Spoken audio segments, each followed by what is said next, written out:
is challenging some of the conventional ideas and hopefully tying that into, I think, this idea of Alberta independence and whether or not you think we can actually salvage Canada as it is, or if, Alberta independence, in my opinion, at least, seems to me to be really the only way I think that Canada has any chance of succeeding in the future, and especially Alberta. So when we first talked, I know you and Ted Morton, for example, have known each other for some time.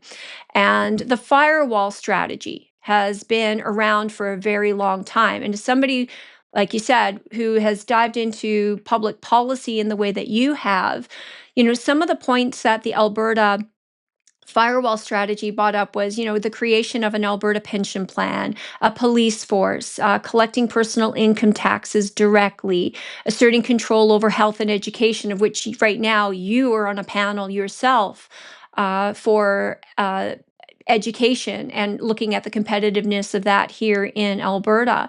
So, when you first heard of this whole Alberta independence and the firewall strategy, how has, in your thinking, this movement towards more autonomy for Alberta, how has that evolved over the last few decades and over your career?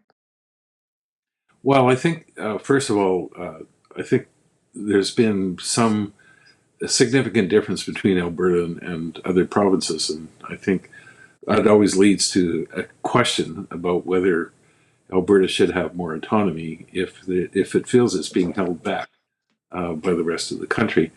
The question, though, is does Alberta actually leave Confederation or and become a separate state? And if so, even then, it could make a decision of joining the United States rather than being a separate state. So I think there's like three different potential scenarios. One is sort of the status quo. The second being a revised Canadian Confederation with more autonomy given to provinces, including Alberta, or Alberta taking advantage of more autonomy. And then a third, Alberta actually separating from the rest of Canada.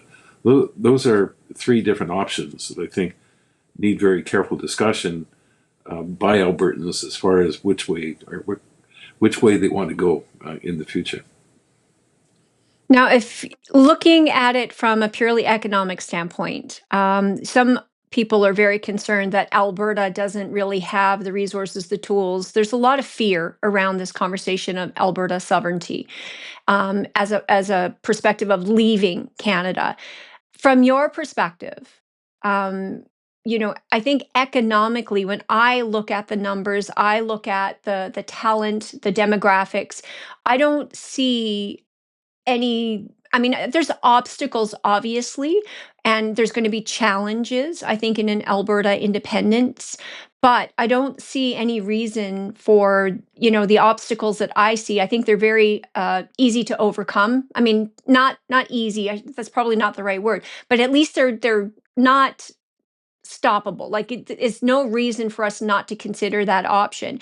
Now, of the options you just presented, which one do you see as, viable and or most likely an outcome for Albertans? Because I think most people here agree that the status quo is not acceptable. I think you ask any Albertan, and it doesn't matter what side the political fence, they'll agree that I think Alberta has been taken advantage of economically, at least, and has been that cash cow for Canada.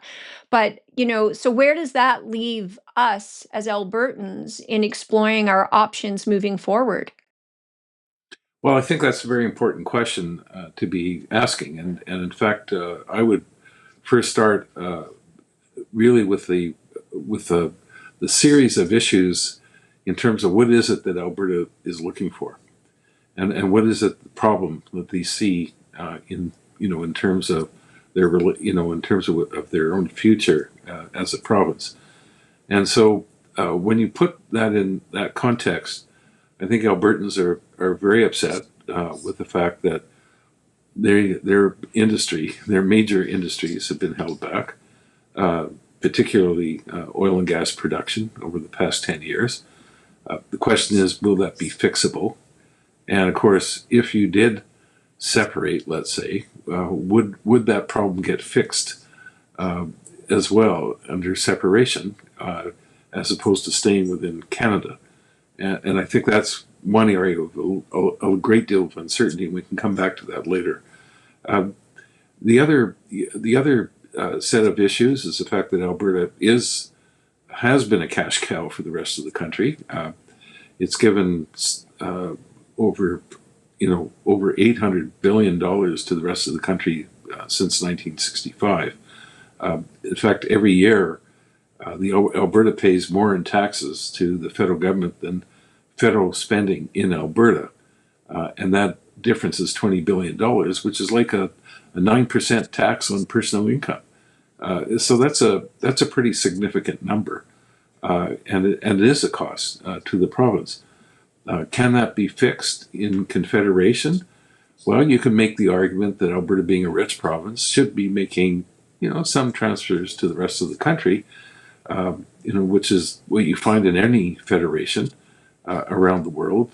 Ontario also has been a contributor, although not as much per capita as Ontario, as Alberta. But it's not unusual in federations for richer parts of a country to contribute to others. The real problem, and this is what often leads to even separation happening, is when a very small, rich province with not a big part of the population is looked upon to subsidize everybody else. And you have to take a lot per capita from the rich province when it's small to make any difference to the rest of the country.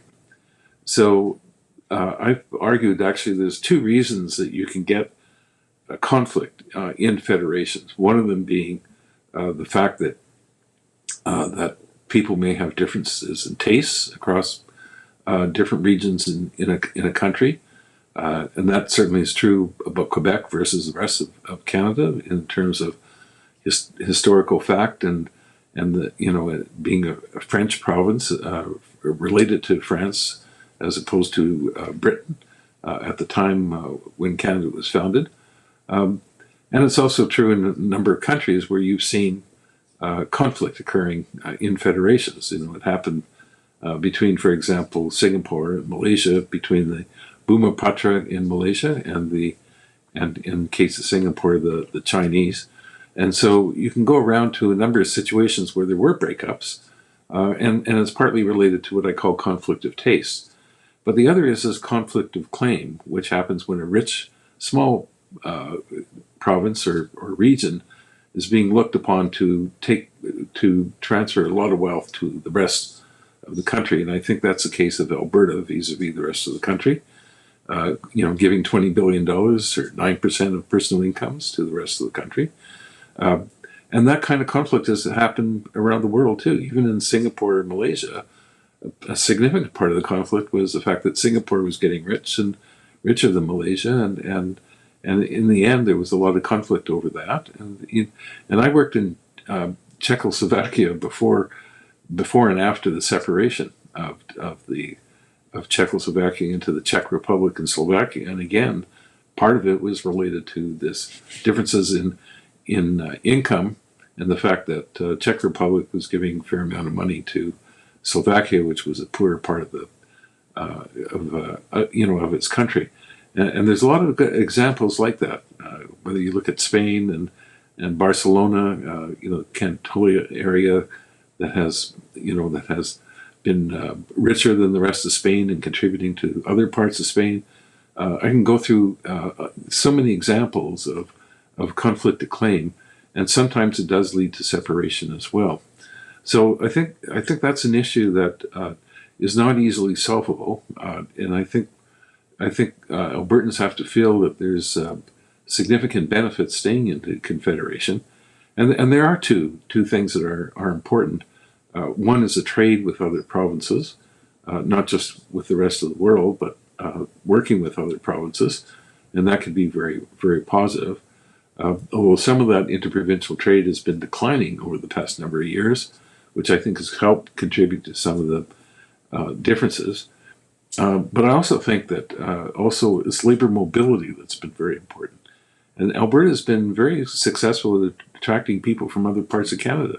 and it's especially true lately. There's a lot of people who moved, from Ontario to Alberta, for example. In fact, my daughter's next door neighbor moved to Calgary from Toronto last year, and are very happy in Calgary, from what I understand. But there are a lot of people that have moved into Alberta. The numbers certainly show that, and of course that means Alberta's had a bigger labor force and been able to produce more. So that is a very important benefit that we have to remember. And then of course separation could upset the apple cart with respect to immigration and not just trade. So those could be two very significant costs that might push one to the argument that maybe not separation, or separation is not the best choice, but instead looking for more autonomy within Confederation, which could include working with the provinces for greater autonomy in powers, in the sense that taking some of the powers away from the federal government and giving it to the provinces, things that they need to do. So those are the difficult issues that have to be decided upon, but separation is not a slam dunk. Let me